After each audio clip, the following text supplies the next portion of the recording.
The 2022 Chicago White Sox season will be regarded as one of the most disappointing and perhaps embarrassing seasons in franchise history. Not only did the team as a whole underperform, but individual numbers were down across the board. What were some of the best and worst moments of the season? Who was the team MVP? And what are the odds makers saying about the next White Sox manager? You are Locked On White Sox, your daily Chicago White Sox podcast. Part of the Locked On Podcast Network, your team every day.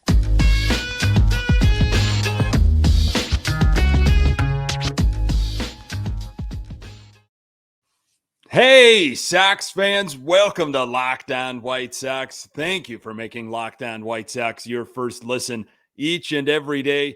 We're free and available on all platforms. Follow us on Twitter at Locked On Sox. Also, subscribe to our YouTube channel. Just search Locked On White Sox. Today's episode is brought to you by BetOnline. BetOnline has you covered this season with more props, odds, and lines than ever before. BetOnline, where the game starts. Hey, I'm your host, Nick Morawski, a lifelong diehard Chicago White Sox fan, recording this podcast just blocks from the ballpark in beautiful Bridgeport. You can find me on Twitter at Nick_GGTB. Really appreciate you letting me steal some of your time to talk White Sox. Locked On White Sox is part of the Locked On Podcast Network, your team every day. I've got some off-season ideas as we wait for pitchers and catchers to report. What are the odds that Ozzie Guillen is the next White Sox manager? And the Sox season was a bust, and the individual numbers told the story. Your Chicago White Sox 2022, they, of course, finished the season 81-81. Second place in the AL Central, finished 11 games back of the AL Central champs, the Cleveland Guardians. We're going to go through White Sox by the numbers. As a team, of course, 81-81. How fitting for the White Sox to be 500 with the up and down season that they had.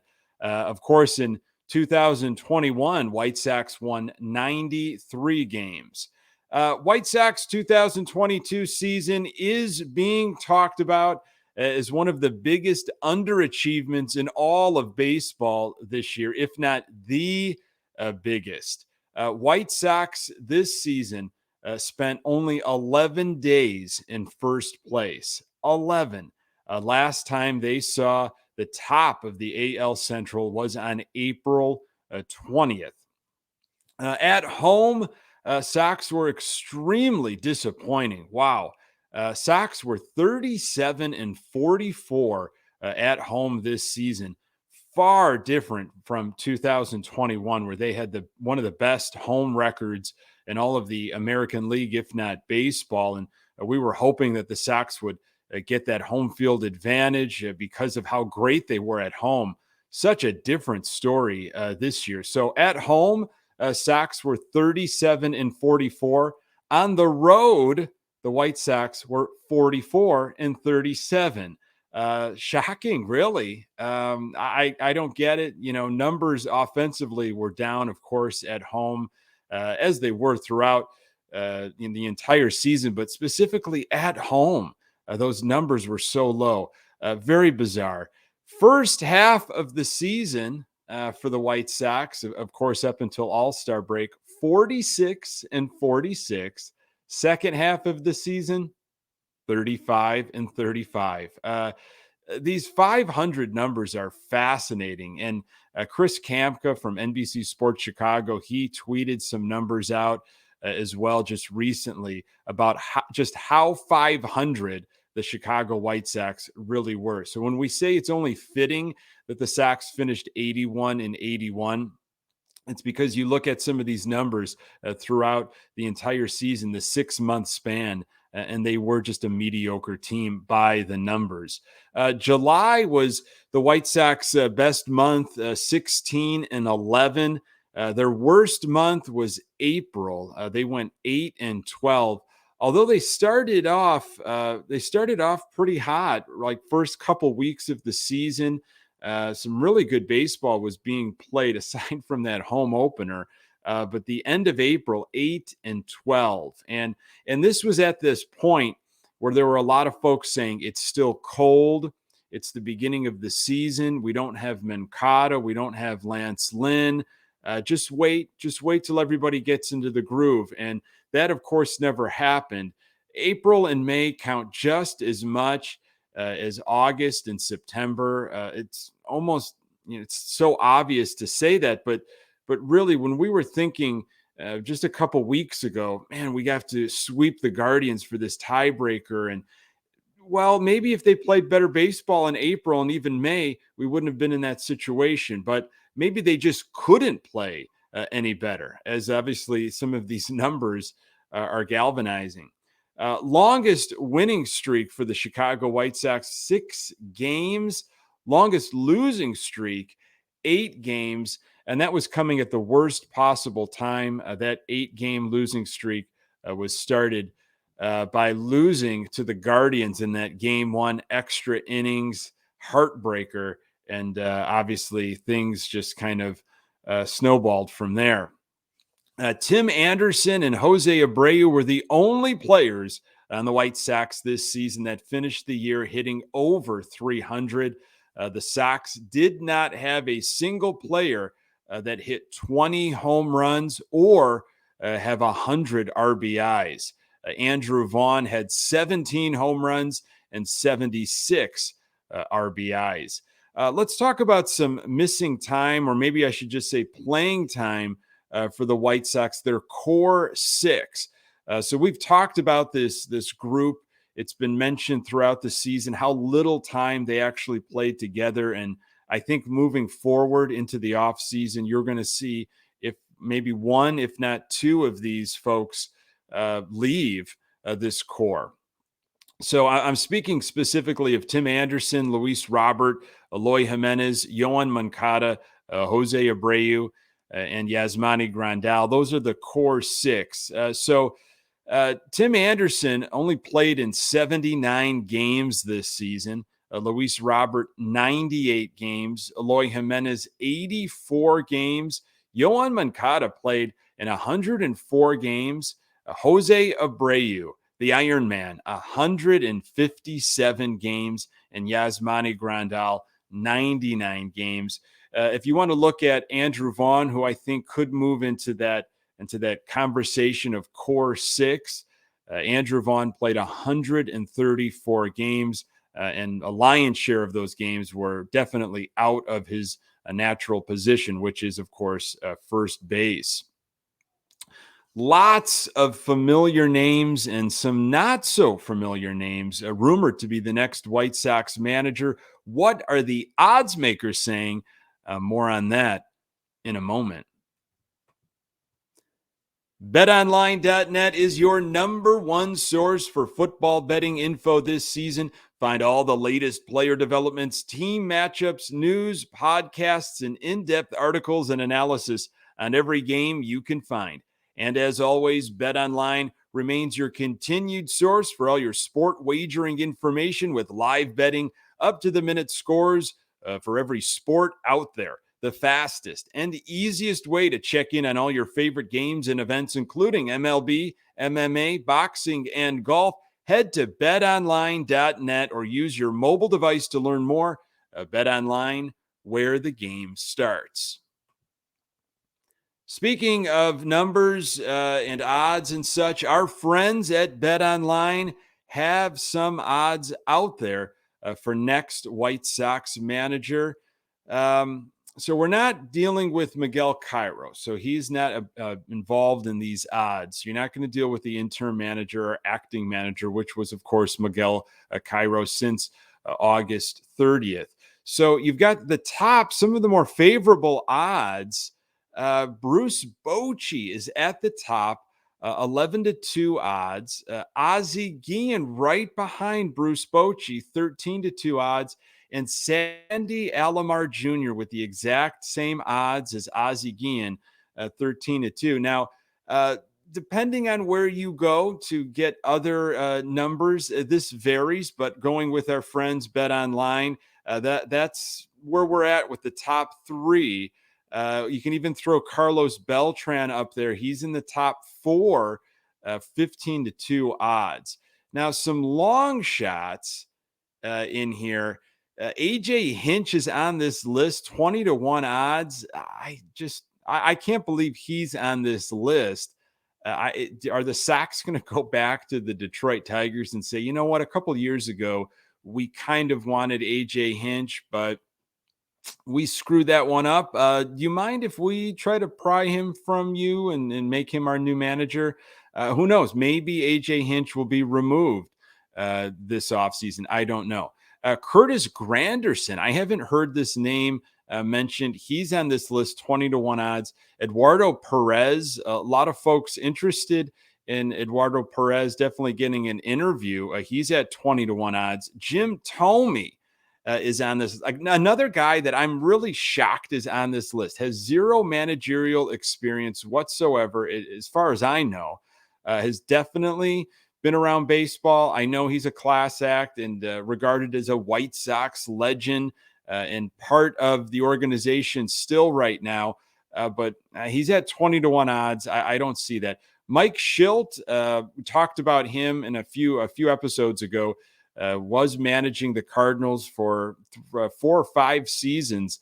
2021 was his last year. There seemed to be just a difference of opinions in regards to how the team should be run. He's at 20-1 odds, and Chris Getz is at 25-1 odds. So check out those odds, betonline.net. They have got the White Sox managerial search handicapped, and there's different numbers in different sites, but check out our friends at betonline.net. Let's talk a little bit more, some numbers for the White Sox, but individually in terms of players. For the offense, batting average, Jose Abreu was your leader. He hit .304 this season. Runs, Jose Abreu also the leader with 85 runs. Home runs, we talked about him. Andrew Vaughn was your leader at 17, and such a low number. Do you remember years ago? Maybe it wasn't that long ago. It feels like a while ago, though, especially after this season. The Sox had like 4 or 5 guys that had at least 20 home runs. Didn't even get that. Not even one player this season. Stolen bases, Tim Anderson, who hadn't played, I feel like, for the last 2 months. He led the team with 13 stolen bases. Again, such a low number if you think back maybe 10 years ago, 15 years ago, where that stolen base number was. Just not something that's a part of baseball these days.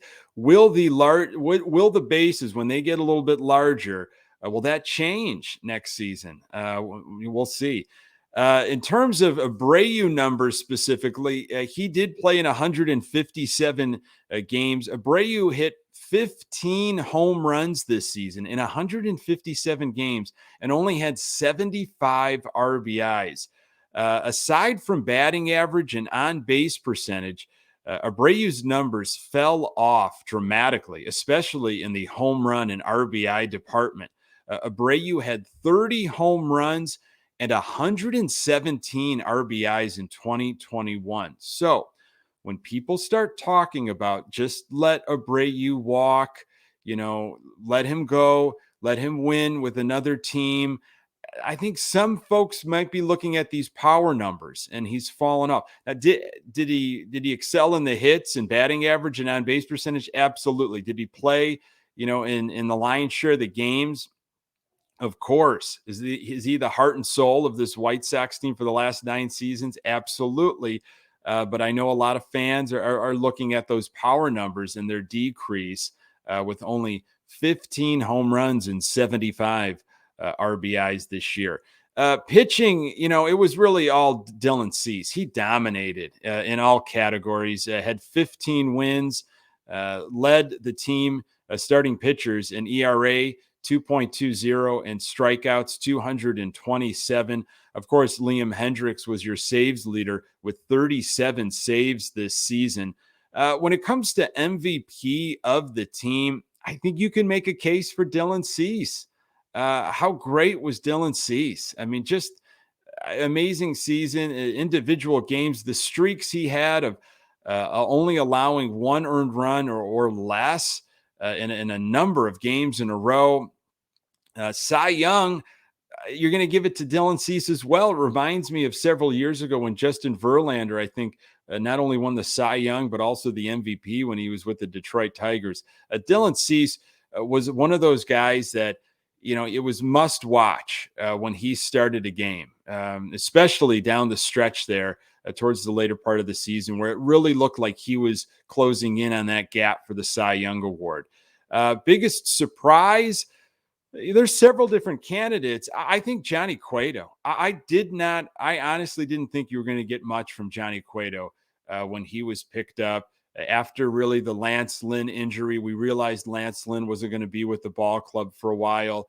The Sox went out and got Johnny Cueto, definitely in the back nine of his career, but unbelievable what he gave for the Sox. Kind of ran out of gas maybe a little bit towards the end. His numbers weren't that great the last 3-4 starts, but really impressive. Can you imagine where the Sox would have been without Johnny Cueto? I thought Elvis Andrus, I mean, what he gave the Sox when we brought him on board after the Tim Anderson injury, not only defensively at shortstop, but offensively. And, if he really wants to stick around and be a part of this White Sox team in 2023, is willing to change positions, you got to give him a look. You got to figure out financially what's that going to do. And I know the Sox do not have unlimited money. Like, when do they ever really? But you might have to get creative, find a way to bring back Andrus. Ronaldo Lopez, I thought, coming out of the bullpen, he was a pleasant surprise. He has held so many different roles for the White Sox over the last 3-4 seasons, and I really enjoyed what I saw from Lopez. Disappointments, Grandal is at the top of my list. Not only just offensively, but defensively. I wasn't really impressed what he was able to do. For a while there, it just didn't feel like he could catch multiple games in a row until he finally kind of realized, hey, I kind of have to if I want to get into a groove. The power numbers were not there at all, not even close to what he gave us in the second half of 2021. We're stuck with Grandal for another year. We owe him a lot of money. It's going to be a tough guy to move or simply just cut.